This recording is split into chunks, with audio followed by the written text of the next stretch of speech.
ráda, že jste přišli a překvapilo mě, že v tak hojném počtu, protože mě napadlo, že dneska v tom krásném počasí asi většina z vás se vrhne někam do parku na trávu, ale asi tady holt nejste všichni parkoví ležáci, takže jsme se tady díky tomu sešli.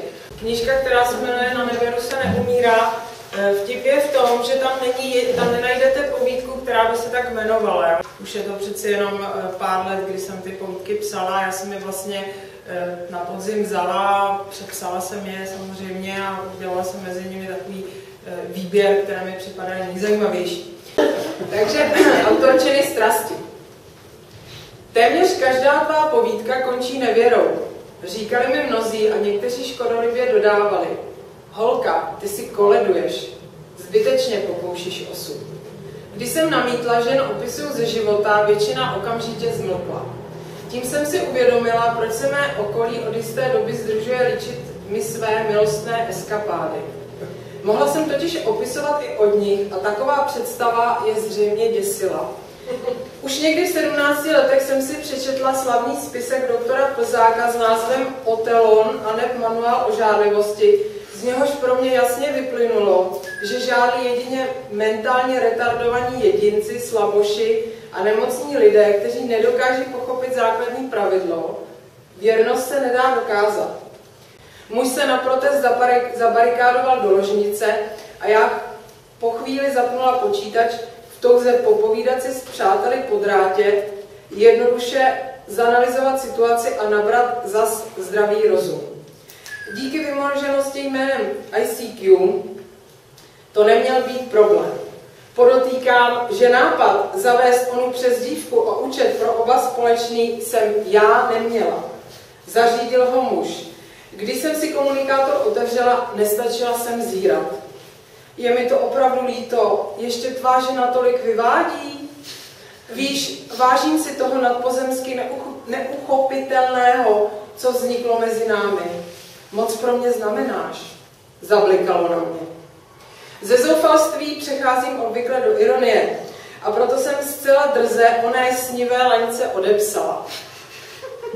Jsem ráda, že si o mě děláš takové starosti a hrdině jsem se pod to i podepsala. Desítky hrdinů a hrdinek jsem nechala trápit nevěrami svých partnerů, až jsem do té pasti spadla sama.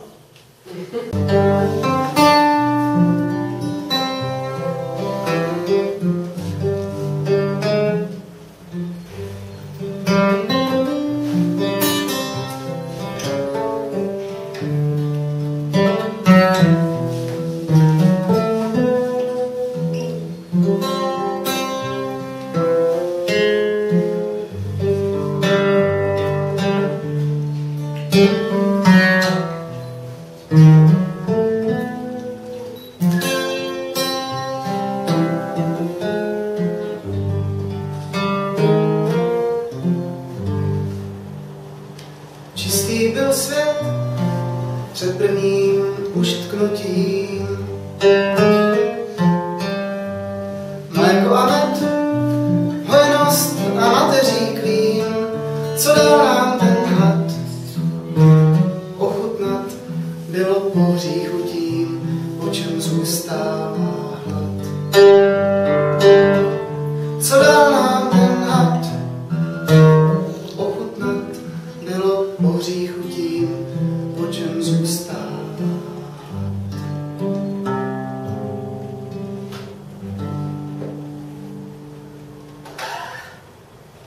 To je celý. No, určitě to stojí za to přečíst, bych řekla. Takhle. Přejeme jí, aby se dobře prodávala a aby si napsala ještě hodně tak dobrých knih. Tak jo. Teda nejlépe ještě se mnou, aby jsme to ještě naučila. Ano, no tak jako to bych neříkala. Počkejte, já to nemám nekanou teď. Tak, dobrý.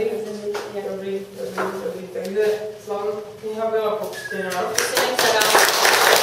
No a jinak vám poděkuji, že jste přišli, udělali jste mi radost, navzdory teda, že takhle hezky, tak jste mohli taky večer strávit, jenom že jste ho tady strávili s námi.